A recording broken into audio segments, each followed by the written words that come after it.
Shalom. Erev Tov. São agora 13 horas e 36 minutos. Iremos estar fazendo um breve estudo,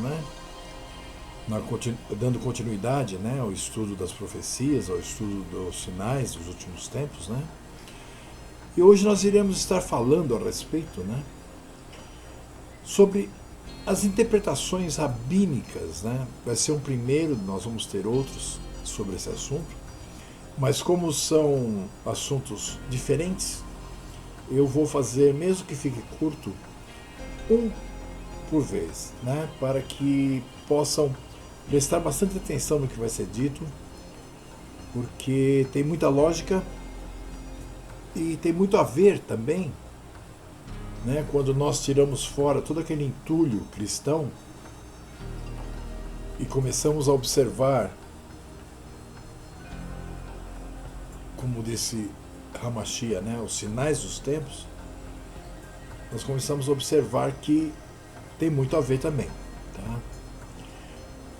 Nós temos que entender o seguinte, que pelo fato dos Yarudins, os judeus, não aceitarem o profeta Daniel, pelo fato de que ele é o único livro nas escrituras, que diz exatamente o momento em que o Mashiach nasceria, e como eles não aceitaram aquele Mashiach, no primeiro século, então eles não aceitam o profeta Daniel também.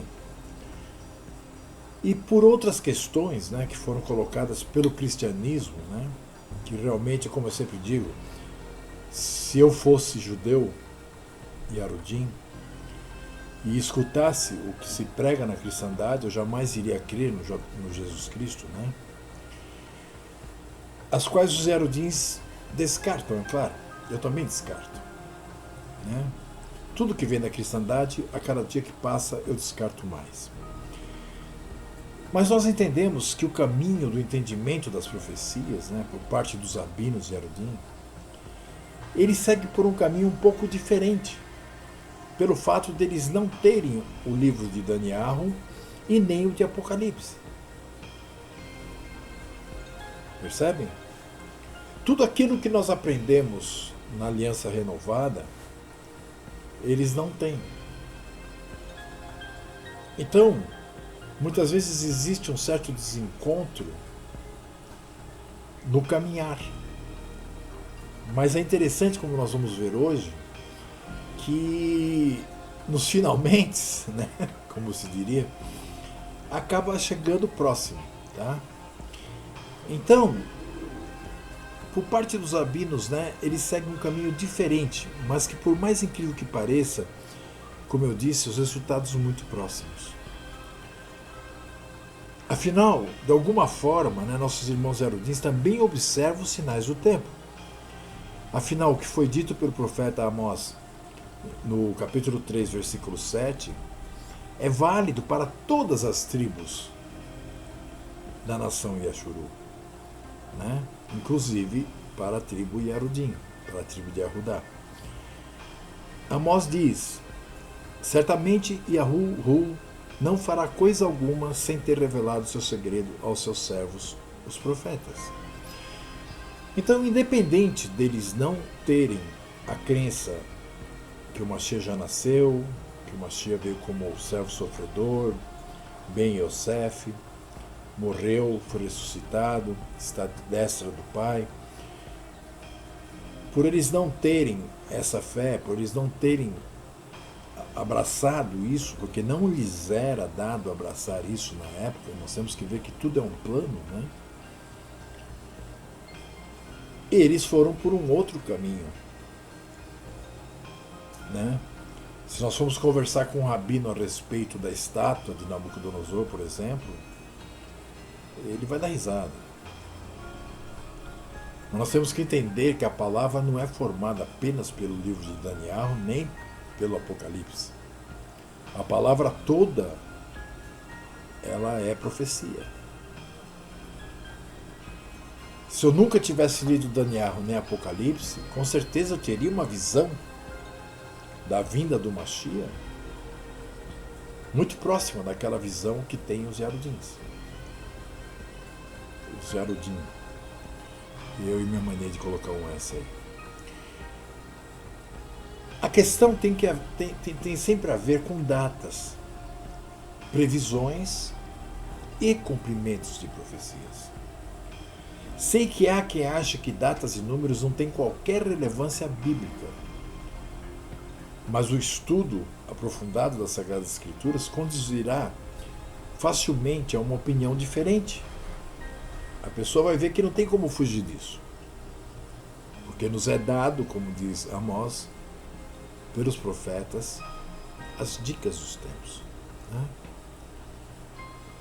Por exemplo, né, em 1897, Theodore Herzl, durante o primeiro congresso sionista, ele sonhou, né, com um Estado moderno judaico na terra de Ashuru, ou de Israel, como é conhecido hoje. Para daí a 50 anos, né, de 1897. Ele disse que dali a 50 anos tornaria a existir um Estado de Ashuru. E 50 anos depois, o tempo de um jubileu bíblico, vamos dizer assim, né, em 1947, as Nações Unidas declararam a divisão da Palestina em 2 estados, um Yarudim e um árabe, que foi então, portanto, quando se deu origem à moderna existência de Ashuru, Israel. Não precisa ser matemático, né, para você olhar 1897 mais 50 dá 1947. Tá? E isso sem os conhecimentos que nós podemos dizermos privilegiados por aceitarmos outros livros, né, que eles não aceitam. E ele disse que 70 anos depois, que seria o tempo de uma geração bíblica, que então nesse caso cairia em 1967, Jerusalém voltaria à mão dos judeus, após quase 2000 anos de dispersão, tornando-se na sua capital eterna e indivisível.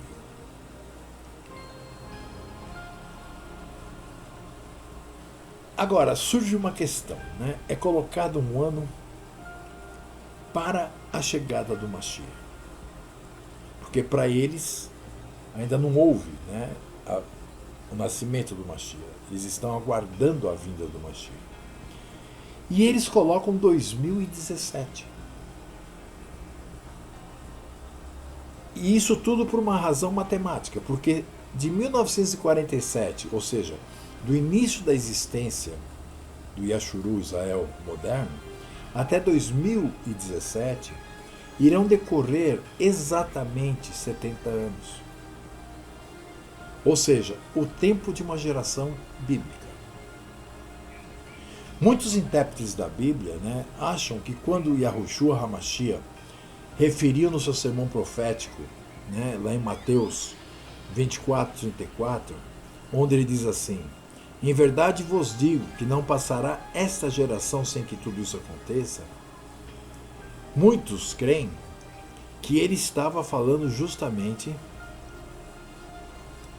a respeito desses 70 anos. Que ele estava a se referir à geração que veria todos os sinais acontecerem, especialmente os que concernem a Yashuru, Israel. O que significaria que essa geração teria de ver a vinda do Mashiach até 2017. Na minha humilde opinião, isso faz sentido. Tá? Como eu disse, no final de tudo eu vou colocar qual é a minha humilde opinião. Mas a minha atenção, né, tem sido recentemente despertada pela controvérsia acerca das profecias de uma tal de Neuza Itioca, né, que ela menciona o ano de 2017 como o ano da vinda do reino. E usando como base as profecias do conhecido rabino, né, Yehudá ben Shamuel. Tá? Eu posso confessar a vocês que eu sempre me sinto perturbado e até indignado, né, com tanta profetada que nós vemos por aí. Pelo que na maior parte dos casos tendo, que não dar nem ouvidos, àqueles que tentam e alegam falar em nome de Hu, que nós sabemos que é tudo profetada. Digo tentam porque a Hu certamente eles não conhecem. Mas a mensagem dessa senhora Neuza poderá ter algum valor, uma vez que, excluindo a questão das datas, que ela usa muitas datas, e dos Illuminati que ela coloca no meio, é uma visão da realidade e do caminho que infelizmente os cristãos de hoje estão trilhando, ignorando muitas vezes as sérias advertências dos profetas de Yahu. Assim era e assim continuará a ser, para a desgraça de todos aqueles que se dizem cristãos. Mas as profecias escritas por Itíoca, em que o reino milenar do Messias se iniciaria em 2017, não são invenção dela. Na verdade, ela está redigindo aquilo que ela escutou, aquilo que ela aprendeu.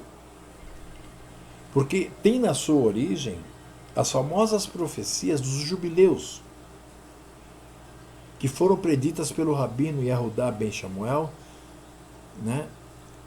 muito antes, em 1200. Quem é esse rabino? Observe, Yehudá ben Shamuel foi um piedoso judeu alemão que viveu entre 1140 e 1217, e que antes da sua morte, em 1217, profetizou acerca da nação de Ashuru, Israel.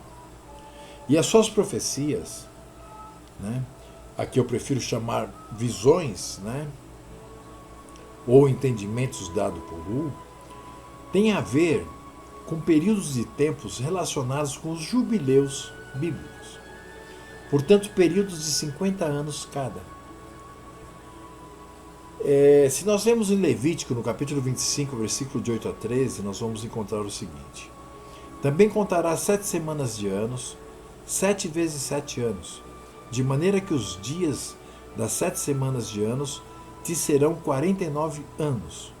Então, no mês 7º, ao 10 do mês, farás passar a trombeta do jubileu.